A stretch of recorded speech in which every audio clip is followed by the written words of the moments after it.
Hi, Gerhard Bloom, once again, looking at the tyranny and the delusions of the social justice movement. Let's look at social justice narcissism. Jean Twenge, having tracked self-importance over several decades, has noticed the steady rise of clinical narcissism. The rise of the social justice movement, Black Lives Matter, and all of this cultural Marxist manifestations, they appear to me to be an unambiguous sign of self-righteous narcissism. These movements display a shocking lack of gratitude towards a society that is the freest, most prosperous, and safest in human history. That's right, freest, safest, and most prosperous. Although in the wake of defunding the police, it is markedly safe than it once was, right? And it's moving in the wrong direction. Unlike repressive regimes, both past and present, our societies have righted its wrongs. We've acknowledged guilt, we've acknowledged fault, and we've made remedies in the Constitution and in law to make sure that the previous sins of the past are not being repeated at present. Systemic oppression is absolute nonsense. With an impassioned fury, these movements pull down historic statues, deface government buildings, and throw bricks at the police.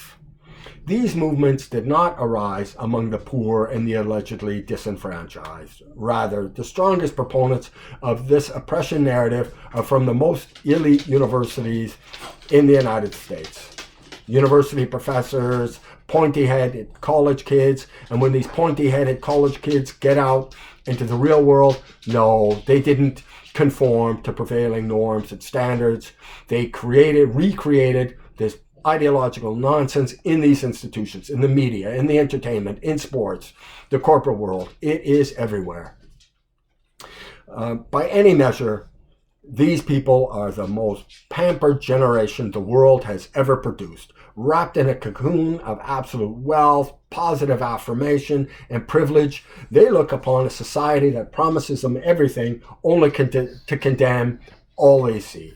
The serious study of history means absolutely nothing to them, and they don't know history at all.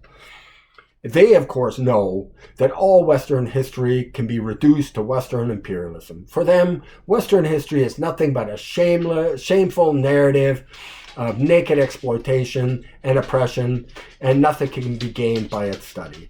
The rule of law, human rights, free expression, independent judiciary, democracy, they don't know anything about these principles. Absolutely nothing.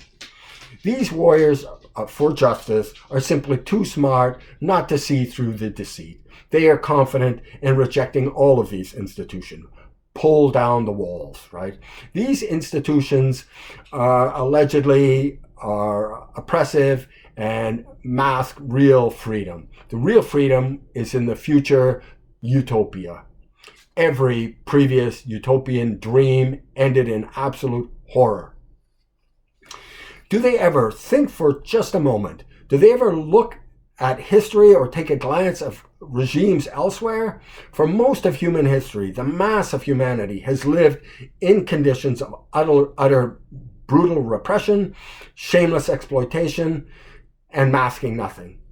Right? There was no ideological mystification or masking the repression, the brutality, the tyranny, the torture, the murder. No. Right out there in plain sight.